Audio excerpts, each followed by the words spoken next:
The year was 2387, and humanity had finally reached the stars after centuries of struggle and survival on Earth. Commander Jake Morrison stood on the bridge of the HSS Valiant, watching the endless darkness of space through the viewing screen. His ship was a massive dreadnought built for war and patrol duty along the outer edges of known space. The crew around him worked quietly at their stations, monitoring systems and checking sensor readings for any sign of trouble. Lieutenant Chloe Banks sat at the tactical console running simulations, while Chief Engineer Danny Hayes kept watch over the ship's powerful reactors from his station below. Dr. Lisa Grant was in the medical bay reviewing supplies, and Sergeant Kevin Price was in the armory checking weapon systems for the 100th time that week. Earth was considered a death world by every other species in the galaxy. The planet had crushing gravity, a corrosive atmosphere filled with oxygen that burned through organic matter, violent weather patterns that could level cities, and predators that had evolved to kill with terrifying efficiency. Humans were the products of that brutal world, and they carried its lessons in their bones. Other aliens looked at humanity with fear and fascination because no sane species should have survived on such a hostile rock floating in space. But humans did more than survive. They thrived and eventually built ships that could cross the stars. The Valiant had been on patrol for 3 weeks without incident when the communications officer suddenly straightened in her chair. She pressed her headset closer and her eyes went wide.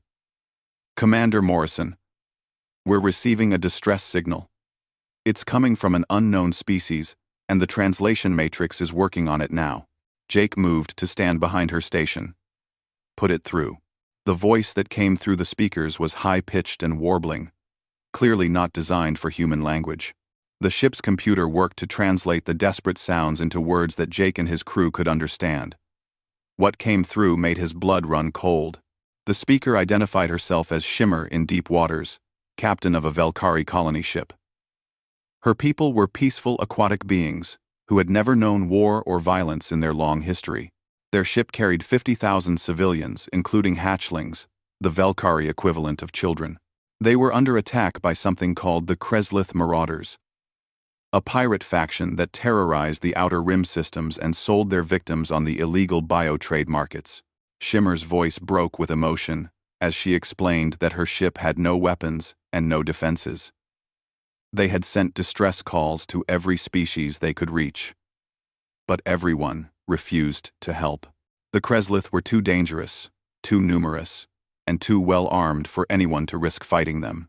The pirates were demanding surrender and had given the Velkari 1 hour before they started boarding the colony ship to harvest them. The message ended with coordinates and a simple plea for anyone who would listen to help them. Jake looked at his tactical officer. "Chloe, pull up the location and give me numbers." Lieutenant Banks worked quickly on her console, and her face went pale as the data appeared. "Sir, the Velkari are 6 hours away, at maximum speed. The Kreslith fleet consists of 37 warships surrounding their position.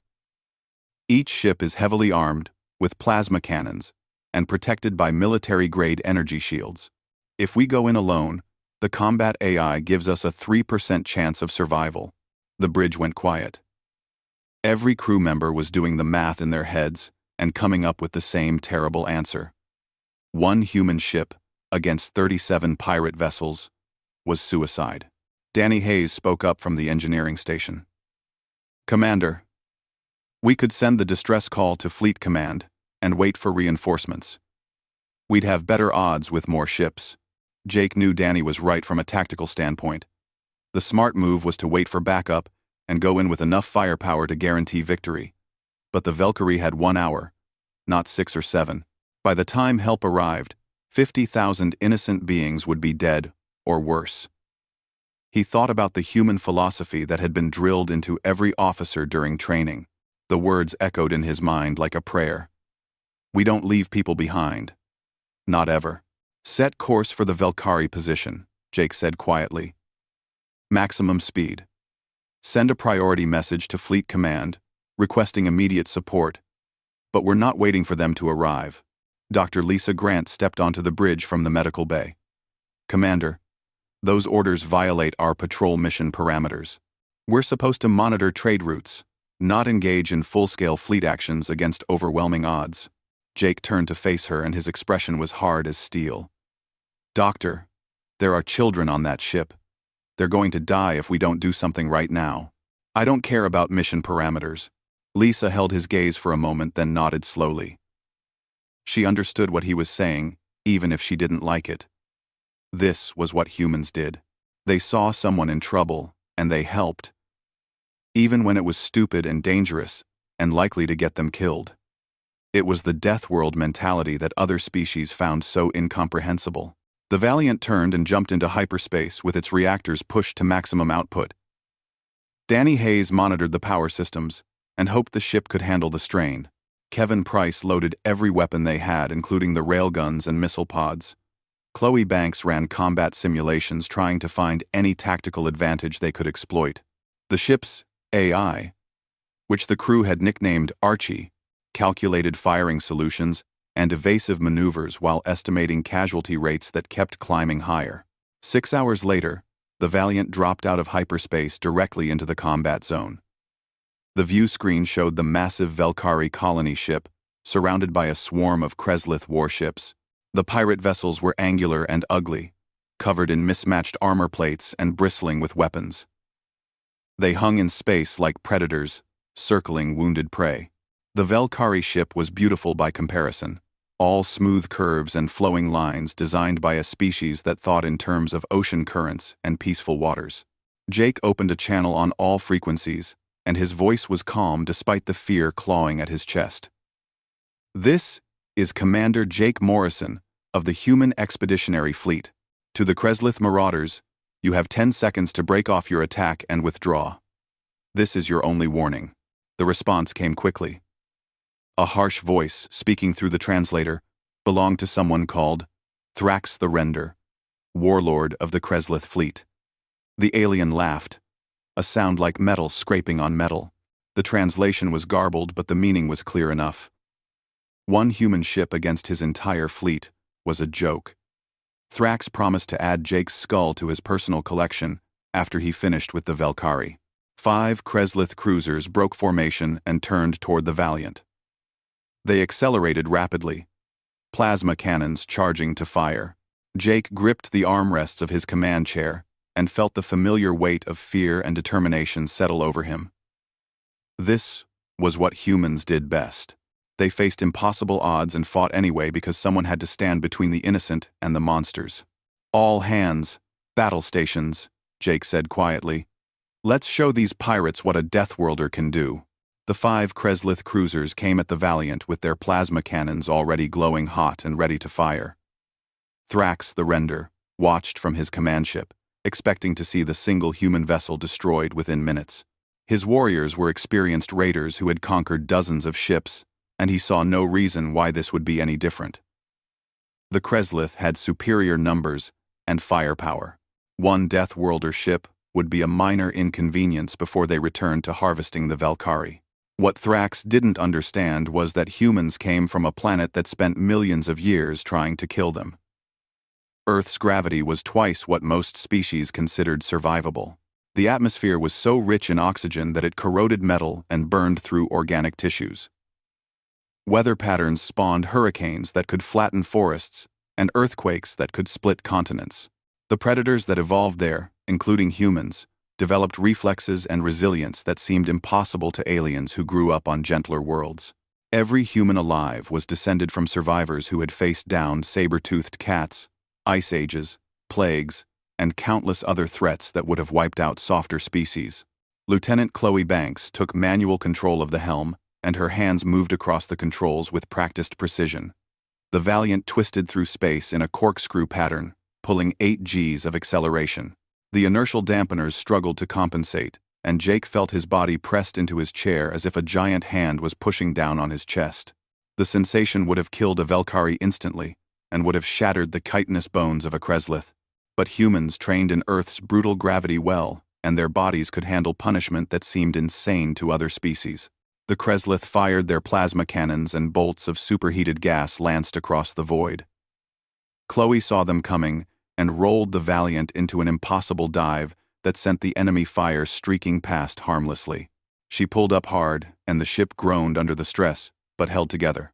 Kevin Price already had firing solutions locked, and he gave the order to return fire with a grin that would have terrified the pirates if they could see it. The railguns opened up with a sound like thunder rolling through the ship. These were kinetic weapons that accelerated solid slugs to a fraction of light speed using magnetic coils. They were simple, brutal, and utterly effective. The first salvo hit a Kreslith cruiser square in the bow and punched straight through its energy shields like they weren't even there. The slugs tore through armor plating and internal systems before exiting out the rear of the ship. The cruiser didn't explode in a dramatic fireball like the movies back home. It just went dark as its power core failed and atmosphere vented into space. Aboard his command ship, Thrax stopped laughing. He watched the tactical display in disbelief as one of his cruisers died in seconds.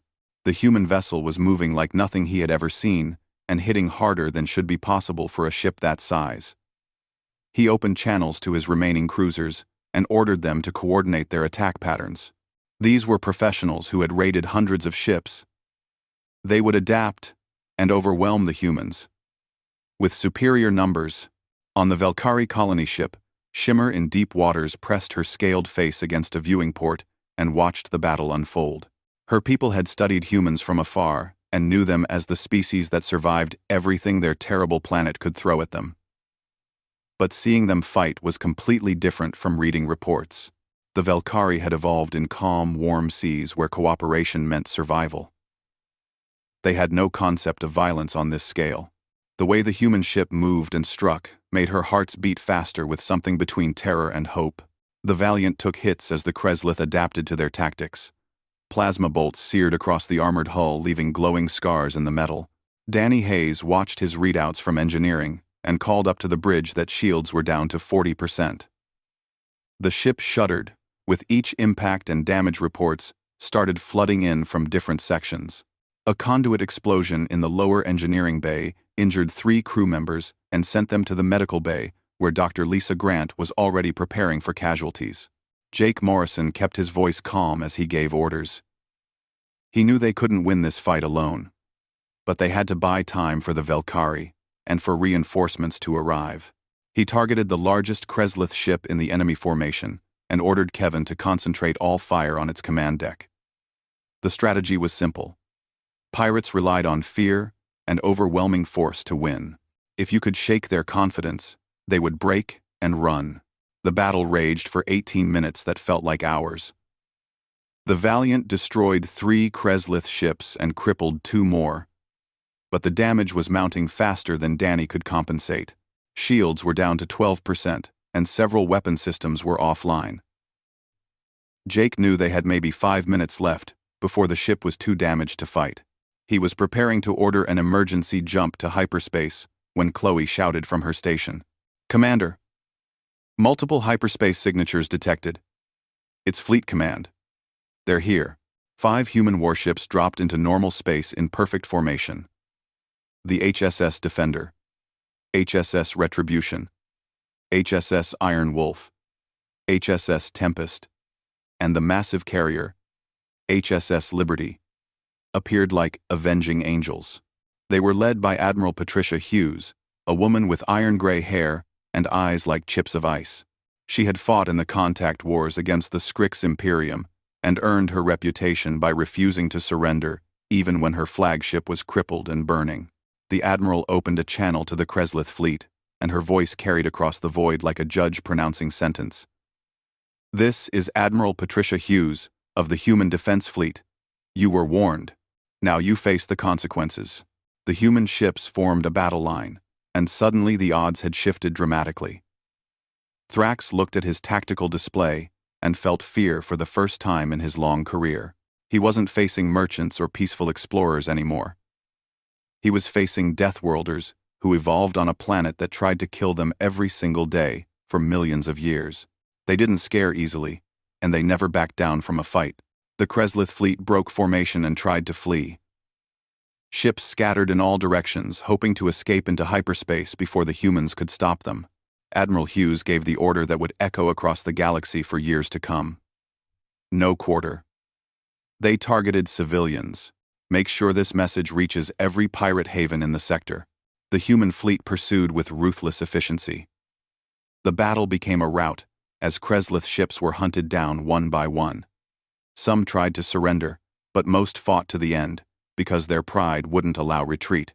The humans showed no mercy, because they knew what the pirates had planned for the Velkari. By the time the shooting stopped, 34 Kreslith vessels were destroyed or captured.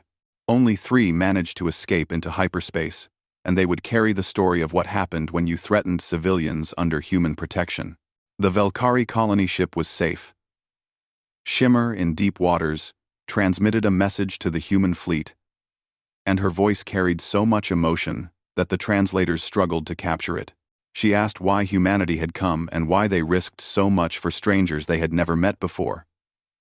Jake Morrison's response was simple and honest. Because you asked for help. That's enough. Admiral Hughes ordered the fleet to escort the Velkari to safety while she began writing her report. The story would spread across the galaxy within days, and every species would learn the same lesson. Attack civilians and humanity will find you. Challenge Deathworlders and you'll discover why they're called that. The Kreslith Marauders had been one of the most feared organizations in the Outer Rim.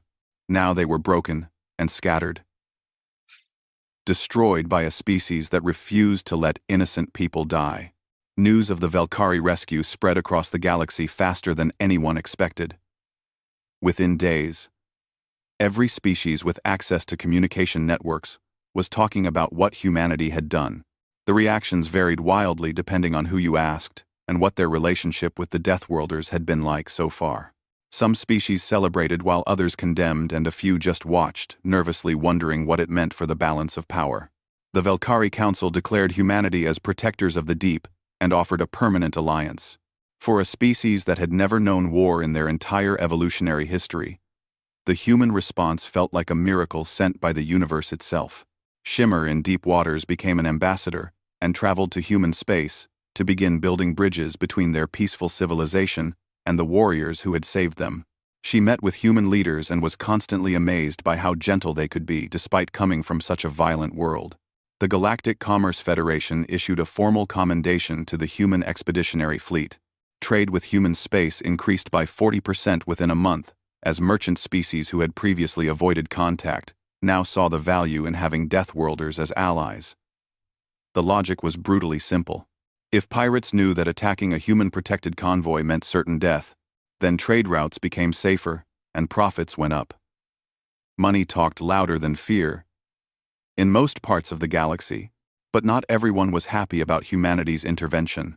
The Arbiters of Civilization, an ancient species that considered themselves the moral authority of the galaxy, condemned what they called excessive use of force. Their representative was a being named Quelith the Wise, who argued that humans could have negotiated with the Kreslith instead of destroying them.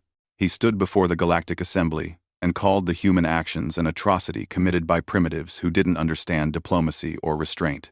Ambassador Helen Cross represented humanity in the proceedings that followed. She was a former combat pilot who had transitioned to diplomatic work specifically because she could speak both languages. She understood warriors and politicians equally well. Helen sat through hours of testimony from Quelith and other species, who agreed that humanity had acted with unnecessary violence. The Arbiters showed holographic footage of the battle and highlighted the human pursuit of fleeing Kreslith ships as proof of bloodthirsty nature. Quelith stood at the center of the assembly chamber with light filtering down on his robed form. They are predators unchanged by civilization. They bring the violence of their death world to the stars and call it justice. This cannot be allowed to continue. Helen Cross rose from her seat and walked to the speaking platform. She was a small woman with graying hair and calm eyes that had seen too much combat. She looked at the assembled representatives from 100 different species and began to speak in a voice that carried across the chamber. You call us primitives. You call us violent. But we responded when no one else would. Where were the arbiters when the Velkari begged for help? Where was your moral authority when 50,000 civilians, including children, were about to be murdered and harvested? The chamber fell silent. Several species who had privately agreed with Quelith looked away or studied their data pads. Helen continued without mercy. She presented evidence recovered from captured Kreslith vessels, tanks filled with dissolved organic matter, harvesting equipment designed to extract valuable tissues while keeping victims alive as long as possible, manifests listing the market value of Velkari organs and neural tissue. The images made even hardened politicians look sick. The Kreslith weren't soldiers or raiders fighting for territory, Helen said. They were slavers and murderers who targeted the weakest species they could find. We did what had to be done. If that makes us primitives in your eyes, then we'll wear that label with pride. The vote on whether to censure humanity failed. Many species abstained from voting, but enough supported humanity to block the measure. The arbiters left the assembly in anger, but their influence had been damaged.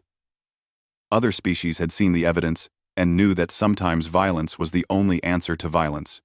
Quelith would spend years trying to rebuild his reputation, but the stain of inaction would follow him forever. In the lawless regions of the galaxy, the impact was immediate and brutal. Pirate havens and raider clans held emergency meetings to discuss what had happened to the Kreslith. 36 warships destroyed for zero gain. The message was clear as starlight. A new code spread through criminal networks carried by survivors and merchants who passed through their territory. Don't touch human-protected cargo. Don't engage human ships. Don't give the Deathworlders a reason to come looking for you. Some pirates scoffed at this warning and saw it as cowardice. A warlord named Vex the Cruel decided to prove that humans could be beaten. He gathered a fleet of 12 ships and attacked a small human research outpost on the edge of colonized space. The outpost was lightly defended with only 30 human soldiers, and Vex thought overwhelming force would guarantee victory. He was about to learn why humanity called themselves survivors. Captain Ryan Bell commanded the outpost defense. He evacuated civilians to underground shelters and transmitted a distress call to the nearest fleet position. Then he gathered his security team and prepared to hold the line. Vex broadcast surrender terms, promising to sell the humans as slaves if they gave up peacefully. Captain Bell's response became famous throughout human military circles. He transmitted back 2 words: "Come. Try." The battle lasted 4 hours and was nothing like Vex expected. The human defenders used the outpost terrain to their advantage with underground tunnels and fortified positions that turned the facility into a killing ground. They fought in conditions that would have killed most alien species. Toxic atmospheres, confined spaces, hand-to-hand combat with knives and powered fists. Every tactic was designed to exploit the advantages that evolution on a death world had given them. Corporal Megan Hart led a counterattack that caught raiders in a choke point between 2 buildings. She used shaped charges to collapse the structure, and then her squad opened fire on the survivors with small arms. The humans fought at a 10-to-1 kill ratio and showed no signs of backing down even when wounded. Megan took a plasma burn across her left arm that would have incapacitated most species. She just gritted her teeth, switched her rifle to her right hand, and kept fighting. The human frigate HSS Striker arrived before Vex could claim victory. Lieutenant Commander Frank Morris deployed Marines, who pushed the raiders back to their ships with extreme prejudice. Vex the Cruel escaped, but he had lost 60% of his force and gained nothing. The outpost still stood, and every human defender was alive, even if many were wounded. The story spread faster than the earlier news about the Velkari. Species across the galaxy began to truly understand what humanity represented. It wasn't just powerful warships or advanced weapons. It was something deeper that had been forged over millions of years of survival against impossible odds. Humans had resilience, courage, and an absolute refusal to quit even when any logical analysis said they should surrender. They would rather die standing than live kneeling. A Velkari historian named Current Through Coral wrote an analysis that became required reading in xenology courses across civilized space. She examined humanity's evolution and culture, looking for the source of their unusual traits. Her conclusion was simple but profound. Humanity doesn't come from a death world, despite being civilized. They're civilized because of their death world. They learned cooperation, sacrifice, and courage because those traits meant survival. Now they bring those lessons to the stars, and we are all safer because of it. 3 months after the Valkyrie rescue, human space was experiencing changes that nobody had predicted. The incident had shifted humanity's position from isolated newcomers to recognized protectors, and species across the galaxy were reconsidering their stance on the Deathworlders. The Valkyrie were first to formalize an alliance, and they approached Ambassador Helen Cross with a proposal that would benefit both civilizations. They offered a mutual defense treaty that would combine human military strength with Valkyrie technological innovation. Admiral Patricia Hughes met with Shimmer in deep waters to discuss how the alliance would actually work.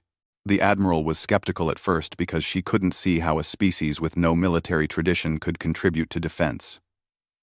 But Shimmer explained that the Valkyrie didn't need to fight. They were masters of biotechnology and energy field manipulation, developed over centuries of studying their ocean ecosystems. They could provide support technologies that would make human vessels more effective in combat. Within weeks, joint research stations were established in orbit around both species' homeworlds. Valkyrie scientists worked alongside human engineers, and the results exceeded everyone's expectations. Valkyrie biogel armor that could self-repair using ambient energy was adapted to human ships. Human kinetic weapons were enhanced with Valkyrie energy field focusing that increased their effective range by 30%.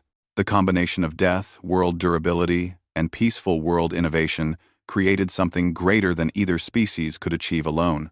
Dr. Lisa Grant participated in medical exchanges with Valkyrie physicians and learned techniques that used harmonic frequencies to accelerate cellular regeneration. She adapted the methods for human physiology and managed to cut recovery times for combat injuries in half. The Valkyrie were amazed by human resilience but horrified by human pain tolerance, which they considered almost pathological. They couldn't understand how humans could function with injuries that would shut down a Valkyrie's nervous system. Other species noticed the alliance and started reaching out. The Drayan Collective was a coalition of insectoid species that controlled several resource-rich systems. Their representative arrived in human space and proposed a trade agreement. The Drayan had titanium and rare earth elements that human industry desperately needed. In exchange, they wanted security guarantees against the Scrix Imperium, which was their aggressive neighbor always looking for opportunities to expand. Captain Jake Morrison received a promotion and was given command of the new HSS Valiant II, built with lessons learned from the battle against the Kreslith. His crew expanded to include Navigation Officer Lieutenant Sam Torres and Intelligence Analyst Lieutenant Amy Foster, who had both proven themselves in previous missions. Jake was assigned to patrol Drayan space and establish a human presence that would deter Scrix raids. The strategy worked better than anyone hoped, as the Scrix decided that fighting Deathworlders wasn't worth the resources they might gain. The Thaylen Republic joined the alliance next.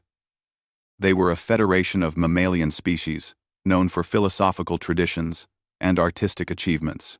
The Thaylen didn't seek military protection, but rather cultural exchange. They were fascinated by human art, music, and literature, especially humanity's rich tradition of stories about struggle and triumph. A Thaylen philosopher named Rel of the Western Peaks visited Earth and spent months studying human history from ancient civilizations to the space age. Rel wrote a treatise that became influential across the galaxy called The Forge of Adversity.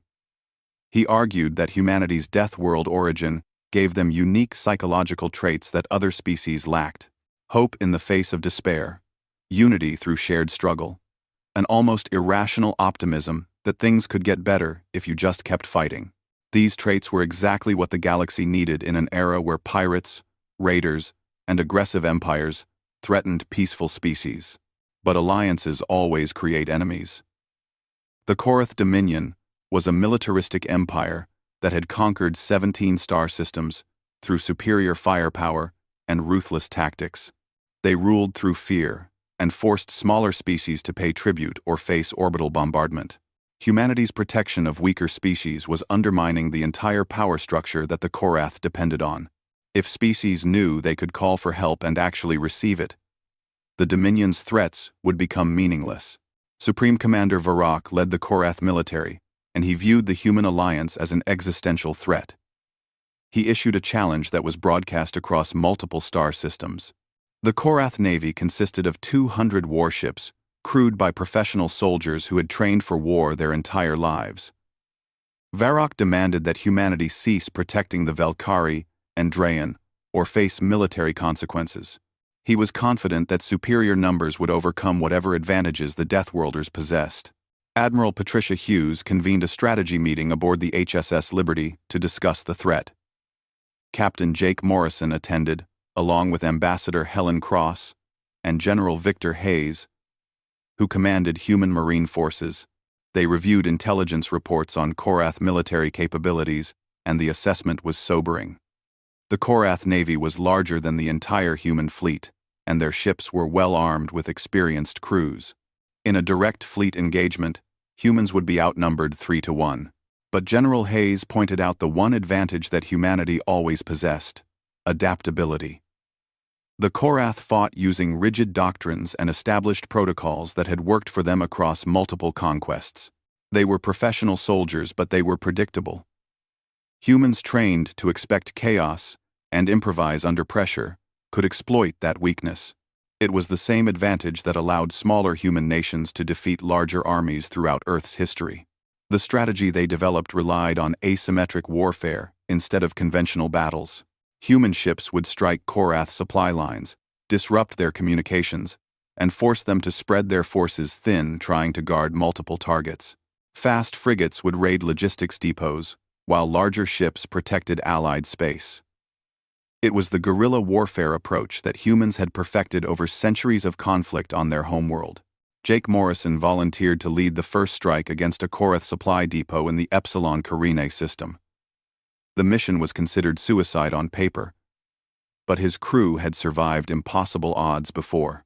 The HSS Valiant II entered Korath space, running dark with all emissions at minimum to avoid detection.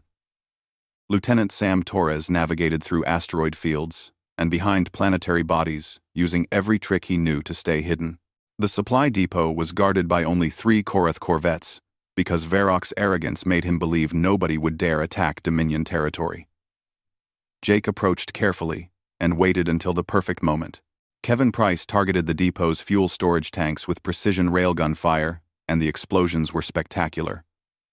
The depot vaporized along with 2 guard ships that were too close to the blast. The 3rd corvette tried to pursue, but Lieutenant Chloe Banks outmaneuvered it into a debris field where it collided with wreckage and broke apart. The entire raid took 11 minutes from first shot to hyperspace jump. By the time Korath reinforcements arrived, the Valiant was already gone. Jake transmitted his report to Admiral Hughes, and she smiled grimly. The strategy was working. Over the next month, human strike teams hit 7 more Korath targets. Supply depots, communication relays, and repair facilities were destroyed with surgical precision. The Korath Navy stretched across multiple systems trying to guard their assets, but they couldn't be everywhere at once. Supreme Commander Varrock grew increasingly frustrated. His professional military was being humiliated by a species he considered primitives. He made a decision that would determine the fate of the Alliance. If humans wanted to protect their allies, then he would force them into a conventional battle where numbers mattered. He assembled a battle fleet of 50 warships and set course for Valkyrie space. The message was clear: face us directly or watch your friends die. The Korath battle fleet entered Valkyrie space with 50 warships arranged in perfect military formation. Supreme Commander Varrock commanded from his flagship, the Hammer of Dominion, a massive dreadnought twice the size of any human vessel bristling with weapons. He broadcast his ultimatum across all frequencies, giving the Valkyrie 2 hours to surrender and break their alliance with humanity, or face orbital bombardment of their homeworld. Billions of innocent civilians would die if his demands weren't met. Shimmer in deep waters received the message aboard a defense station orbiting her homeworld. Below her, the Valkyrie went about their peaceful lives, unaware that death approached from the stars. She could have surrendered and saved her people from immediate destruction. But she thought about the humans who had risked everything to save them from the Kreslith. She thought about Jake Morrison's words when he said that asking for help was enough. She transmitted a single message to Admiral Patricia Hughes that carried all the trust her species could offer. The human response fleet was already moving. Admiral Hughes had assembled every available warship, which came to 32 vessels total, including Admiral Glenn Carter's carrier group. They were still outnumbered, but the Admiral had spent weeks planning for this moment. She knew the Korath would expect a traditional fleet engagement, and she had no intention of giving them what they wanted. Humanity's advantage had always been unpredictability, and she intended to use it. The human fleet didn't arrive in a conventional battle line. Instead, they emerged from hyperspace, scattered across the entire star system, appearing from 6 different vectors simultaneously. The Korath fleet, expecting a head-on confrontation, suddenly found itself having to split attention in multiple directions. Their perfect military formation began to break apart as individual commanders tried to respond to threats coming from unexpected angles. Captain Jake Morrison commanded a strike group of 5 frigates with orders to harass the enemy flanks and create chaos. The HSS Valiant II screamed toward the Korath formation at maximum acceleration, launching missiles as it closed the distance. Korath cruisers turned to engage and broke formation exactly as Admiral Hughes had predicted. The rigid military doctrine that made them effective in conventional battles became a weakness when facing opponents who refused to follow the rules. Admiral Glenn Carter's carrier, the HSS Freedom, launched fighter squadrons that tore into the confused Korath formation. These weren't traditional space fighters, but human aerospace craft, piloted by men and women who had trained in Earth's crushing gravity and violent atmosphere. Lieutenant Nicole Page led Raptor Squadron in aggressive high-G maneuvers that would have killed most alien pilots. She pulled a split S reversal, generating 9 Gs of force, and blacked out for half a second before coming up behind a Korath interceptor and destroying it with chain gun fire. Her wingman, Lieutenant Chris Wade, used a tactic that the Korath had never encountered. He killed his momentum, spun his fighter 180 degrees, and fired backwards while drifting through space. The maneuver made no sense by conventional combat doctrine, but it worked perfectly. 2 more Korath fighters died before their pilots understood what was happening. Aboard the HSS Liberty, Admiral Patricia Hughes watched holographic displays showing the chaotic engagement. Her tactical officer, Commander Paul Grant, fed her targeting data, while Lieutenant Amy Foster monitored Korath communications looking for weaknesses. The Admiral identified what she was looking for. The Korath were trying desperately to maintain formation and fight by doctrine, while the humans created controlled chaos. Their rigid training was working against them. She gave the order to concentrate all fire on the enemy flagship. If they could eliminate Varrock, the Korath fleet would lose coordination. The human ships launched a devastating barrage, focusing railgun fire on a single section of the Hammer of Dominion's shields. Tons of metal traveling at a fraction of light speed hammered into the energy barrier. Each impact delivered the explosive force of a tactical nuclear weapon. The Korath shields held but barely, and power readings showed them fluctuating dangerously. Varrock ordered his escorts to close ranks and protect the flagship. This was exactly what Hughes wanted. The Korath fleet clustered together, making themselves a concentrated target. She gave an order that made several of her officers hesitate. All ships, load antimatter warheads and fire on my mark. Antimatter weapons were so dangerous that most galactic species refused to develop them. The risk of accidental detonation was too high, and the destructive potential too great. But humans, being humans, had no such restrictions. They built the weapons and trained extensively on how to use them safely. The human fleet launched a spread of antimatter missiles toward the clustered Korath formation. Korath point defenses destroyed most of the incoming missiles, but 7 got through the defensive fire. The antimatter explosions created spheres of pure annihilation that consumed everything they touched. 3 Korath cruisers simply ceased to exist, vaporized in an instant. The Hammer of Dominion's shields collapsed, and its armor took direct hits that tore massive holes in the hull. But Varrock wasn't finished. His flagship was wounded but still functional, and he fired the main plasma lance in desperation. The beam weapon was designed to cut through planetary crust, and it lanced across space toward the HSS Liberty. Admiral Hughes didn't flinch or try to evade. She ordered maximum power to forward shields and had her ship charge directly toward the enemy flagship. The plasma beam struck the Liberty's shields and energy cascaded across the protective field in waves of blinding light. The ship's power systems strained to the breaking point. Conduits overloaded throughout the vessel and damage control teams fought fires while the deck plates glowed red from heat transfer. Commander Paul Grant reported shields at 12% and falling. Every officer on the bridge knew they were seconds away from shield failure and certain death. But Admiral Hughes kept her course steady, betting everything on one fact. Humans could take punishment better than any other species in the galaxy. The Liberty emerged from the plasma stream with shields failing but hull intact. She gave the order to fire all forward batteries at point-blank range. Railgun slugs, missiles, and energy weapons hammered into the hammer of Dominion's exposed armor at a distance of less than 2 kilometers. Captain Jake Morrison saw his opportunity from his position behind Korath lines. The Valiant II accelerated to maximum speed and fired every remaining weapon at the enemy flagship's engines. The targeting was precise and devastating. The hammer of Dominion's propulsion systems exploded in a chain reaction, and the massive vessel began tumbling through space, powerless and helpless. Supreme Commander Varrock transmitted his surrender, and his voice was bitter with defeat. He had lost his flagship, a third of his fleet, and any hope of victory. The remaining Korath vessels ceased fire and waited for instructions from the humans. Admiral Hughes accepted the surrender, but dictated harsh terms. The Korath would withdraw immediately from Valkyrie space, pay reparations for damages, and publicly acknowledge that attacking human-protected worlds was a mistake they would never repeat. The battle was over, but the cost had been high. 7 human ships were badly damaged, and 482 crew members were dead with over 1,000 wounded. Dr. Lisa Grant worked for 36 hours straight, treating injuries with help from Valkyrie medical teams who arrived after the fighting ended. Every bed in the Liberty's medical bay was full, and hallways were converted to treatment areas.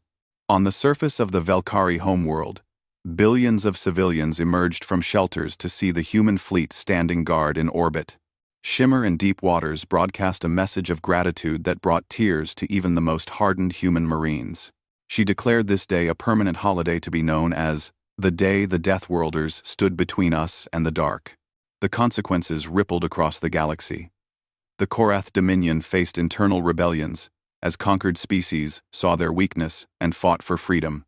The arbiters of civilization issued a statement, acknowledging that perhaps strength and compassion weren't mutually exclusive after all. Most importantly, humanity's position was secured as protectors and allies to species who needed them. 3 months later, the Galactic Assembly formally recognized the Human Valkyrie-Drayan-Thalen Alliance as a legitimate power bloc. Ambassador Helen Cross gave a speech that would be taught in schools for generations. She spoke about humanity's journey from a single death world to the stars and their commitment to ensuring no species was left alone when they called for help. We come from a world that tried to kill us, and we survived by standing together. Now, we stand with you, and we will never abandon those who trust us. The story ended aboard the HSS Valiant II, where Captain Jake Morrison stood on his bridge looking at the stars. His crew surrounded him, including Chloe Banks, Danny Hayes, Kevin Price, Sam Torres, and Amy Foster. They had all risked everything because it was the right thing to do. Lieutenant Banks asked what he was thinking, and Jake smiled. I'm thinking about how humanity spent thousands of years fighting each other on Earth. Now we're out here fighting for others. Maybe that's growth. Danny Hayes called up from engineering with his usual humor. Or maybe we just found better things to protect than borders and resources. The crew laughed, and the tension of recent battles finally eased. New orders came through with another distress call from a mining colony under attack by automated weapons left over from an ancient war. It was dangerous and potentially impossible, but absolutely necessary. Jake looked at his crew and asked if they were ready. The response was immediate and unanimous. Always. The HSS Valiant II turned toward the stars and accelerated into the unknown, carrying with it humanity's promise to a galaxy that was slowly learning what it meant when the Deathworlders answered your call for help.